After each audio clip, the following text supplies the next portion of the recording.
شعیب صاحب آپ سے آغاز کروں گا. آج آپ کی جماعت کا ایک وفد جو تھا JUI سے ملاقات کرنے بھی گیا, کیا باتیں زیر غور رہیں, ایجنڈا کیا تھا؟ دیکھیں میری بات تو نہیں ہو سکی کیونکہ اسی ٹائم پہ ہی تھوڑی دیر پہلے وہ گئے تھے. حامد خان, سلمان اکرم راجہ, بیرسٹر گوہر صاحب اور یہ ہماری طرف سے رؤف حسن صاحب, یہ ہماری طرف سے گئے تھے. میں یہ سمجھتا ہوں کہ مولانا صاحب نے چونکہ ماضی قریب میں بڑا اچھا رول ادا کیا ہے اور یہ ہمیں ان سے بہت قوی امید اور توقع ہے کہ انہوں نے جو 2-3 امپورٹنٹ چیزیں کہی ہیں اس کے اوپر وہ سٹک کہیں گے.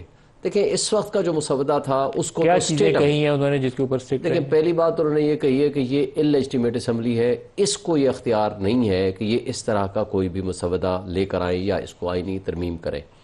نمبر 2 انہوں نے کہا ہے کہ جو اس وقت جو مسودہ سو کارڈ سامنے آیا ہے یہ ٹوٹل مارشل لا لگانے کا مترادف ہے, اس کو تو اسٹیٹ اوے ہم ریجیکٹ کرتے ہیں. یہ 2 باتیں بڑی اہم ہیں ہمارے لیے. باقی کس موضوع پہ بات ہوتی ہے, آگے کیا چلتے ہیں, لیکن یہ کٹ پتلی حکومت ابھی تک باز نہیں آئی. آپ نے دیکھا ہے کہ 15 تک جی سارے بندے واپس آ جائیں, بندے اٹھانے شروع کر دیے. جس طرح کا شدید ترین شیلنگ اور تشدد کیا ہمارے لوگوں کے اوپر, ہزاروں کی تعداد میں لوگوں کو اٹھا کر کے جیلوں میں بند کر دیا. ابھی تو انڈر فزیکل ریمانڈ ہے, کچھ جیلوں میں بھیج دیا, کچھ ادھر ہیں, کچھ ان کے پاس ہے, کچھ غائب کیے ہوئے ہیں. اور ان کی دیکھیں یہ ہیومن رائٹس وائلیشنز دیکھیں, انتظار پنجوتا فوکل پرسن ہے عمران خان کا اور جیل سپرنٹینڈنٹ کے ساتھ کوارڈینیٹ کرتا ہے. آئی ہوپ کہ انتظار پنجوتا کو واپس آئے, لیکن میں JUI والی ٹاکس پوچھ رہا تھا کون سے ایسے پوائنٹس تھے دیکھیں جن کے اوپر آپ کا اتفاق رائے تھا کہ مولانا آپ کو سپورٹ کریں گے؟ امپورٹنٹ بات فیڈرل کانسٹیٹیوشنل کورٹ نمبر 1 یہ ہے کہ یہ جو بھی اس وقت کا مسودہ ہے ٹوٹل اسٹیٹ اوے ریجیکٹڈ.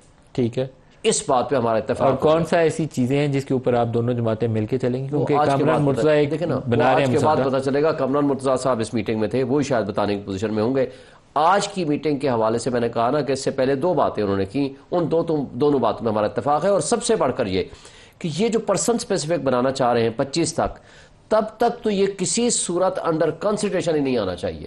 یہ ہمارا مطالبہ ہے کہ کوئی مجھے لگتا ہے اس کے اوپر کافی زیادہ شور ہوا ہے. یہ جسٹس قاضی فائزی صاحب کی جو PMLN کی انٹینٹ تھی, معلوم نہیں قاضی صاحب کس حد تک اس پہ رضامند ہوں گے. وہ یہ چاہتے تھے کہ ادھر سے ریٹائر ہوں تو انہیں فیڈرل کانسٹیٹیوشنل کورٹ میں 3 سال کے لیے چیف جسٹس لگا دیا جائے, 68 ایئرز ریٹائرمنٹ ایج کر دی جائے. JUI ریٹائرمنٹ ایج بڑھانے کے حق میں نہیں ہے, بالکل نہیں ہے. اور پیپلز پارٹی کہتی ہے کہ پرسن اسپیسیفک امینڈمنٹ نہیں ہوگی, وہ بھی انڈائریکٹلی کہہ رہی ہے کہ ہم اس کو سپورٹ نہیں کریں گے. لیکن ساتھ یہ بھی کہہ رہی ہے کہ 25 سے پہلے کرنا بھی مجبوری ہے اور ضروری بھی ہے.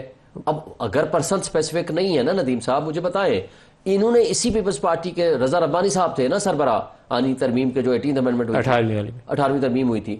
اب اس کے اندر 10 مہینے بیٹھے رہے یہ ڈسکشن کی. آج کون سی ایمرجنسی ہے کہ آپ 1 گھنٹے کے نوٹس میں نے پیپلز پارٹی کے لوگوں سے پوچھا, میں نے کہا یہ جو بلاول بار بار کہہ رہا ہے کہ مجبوری ہے اور ضروری ہے, کون سی مجبوری اور ضروری ہے؟ وہ کہتے ہیں کہ یہ 26 کو اگر چیف جسٹس منصور علی شاہ بن گئے تو انہوں نے اس کیس کو ٹیک اپ کر لیا اور پھر تو مشکل ہو جائے گی ہمارے. دیکھیں ندیم صاحب, اگر کوئی ریزنیبل بات ہو, منصور علی شاہ صاحب وہ بندے ہیں جنہوں نے ہمیشہ پارلیمنٹ کی حوالے سے, ان کی کمپٹنس کے حوالے سے بات کی ہے. اگر آپ کی بات میں بدنیتی ہے, اگر آپ نظام انصاف پہ حملہ کرنا چاہتے ہیں, یا آپ ہیومن رائٹس وائلیشنز کرنا چاہتے ہیں, یا بنیادی انسانی حقوق جو عام لوگوں کو دیے گئے ہیں ان کو آپ معطل کرنا چاہتے ہیں, تو پھر راستے میں رکاوٹ بنیں گے منصور علی شاہ صاحب. اگر آپ کی ریزنیبل بات ہے کہ جی ہم بیکلاگ ختم کرنا چاہتے ہیں, اگر اسی سپریم کورٹ کو درست کرنا چاہتے ہیں, اگر اسی سپریم کورٹ میں ججز کی تعداد بڑھا دی جاتی ہے, چیف جسٹس جو موجودہ ہیں, جو بھی طریقہ کار ہے ان کا اپوائنٹمنٹ کا اسی میں لگ جائے, اچھا ہے, تو آپ کے لیے قابل قبول ہوگا کہ سینئر موسٹ ججز جو ہیں کانسٹیٹیوشنل کورٹ. بہت ریزنیبل بات ہے, بہت ریزنیبل بات ہے, تو ہمارا ہمیشہ مطالبہ رہا ہے. اور دوسرا ایک دیکھیں, پریکٹس اینڈ پروسیجر ایکٹ کے اندر یہ بات لکھی ہوئی ہے کہ آپ جو لوگ ہوں گے, دیکھیں پہلے تو کمیٹی کیوں بنتی ہے؟ جب 3 سینئر موسٹ جج بیٹھ جاتے ہیں, وہ تو انہوں نے آرڈیننس کر کے اس کا بیڑا غرق کیا, 3 سینئر موسٹ جج جب بیٹھ جائیں گے, مائنڈ اپلائی کریں گے, تو عام طور پر وہ سینئر موسٹ ججز کو ہی رکھیں گے نا. ابھی آپ اس پہ لا میکنگ بھی کر سکتے ہیں, طریقہ کار وضع کریں, لا میں بنا دیں کہ 5 سینئر موسٹ ججز جو ہیں وہ کانسٹیٹیوشنل بینچ کا حصہ ہوں گے, لا بن جائے گا. لا بن جائے گا, اس میں کون سی ایسی بڑی بات ہے؟ لیکن اگر آپ سپریم کورٹ کے اوپر ایک ایسی سپریم کورٹ یا فیڈرل کورٹ کے نام سے اپلیٹ اتھارٹی بنا دیں, اور جس کی اپوائنٹنگ اتھارٹی چیف ایگزیکٹو ہوگا, یعنی شہباز شریف بھیجے گا نام, وہ ون آف دی ابتدائی طور پر, لیکن وہ اب میرے خیال شارٹ ڈاؤن ہو گئی. JUI نے اس کی بڑی خطرناک بات ہے. پہلی تجویز بہت خطرناک تھی. پہلی تجویز یہ تھی کہ وزیر اعظم کی ریکمنڈیشن کے اوپر صدر صاحب اس کی اپوائنٹمنٹ کریں گے پہلے چیف جسٹس کی, تو وہ تو یہ تھا کہ ہینڈ پک چوائس تھی آپ کی، اپنی مرضی نہیں، کل آزما تارڑ کو بنا دو، فاروق شنائے کو بنا دو، اور ان میں سے ایک چیف جسٹس بنا دو، ایک کو جج بٹھا دو، جو چاہو کرا لو۔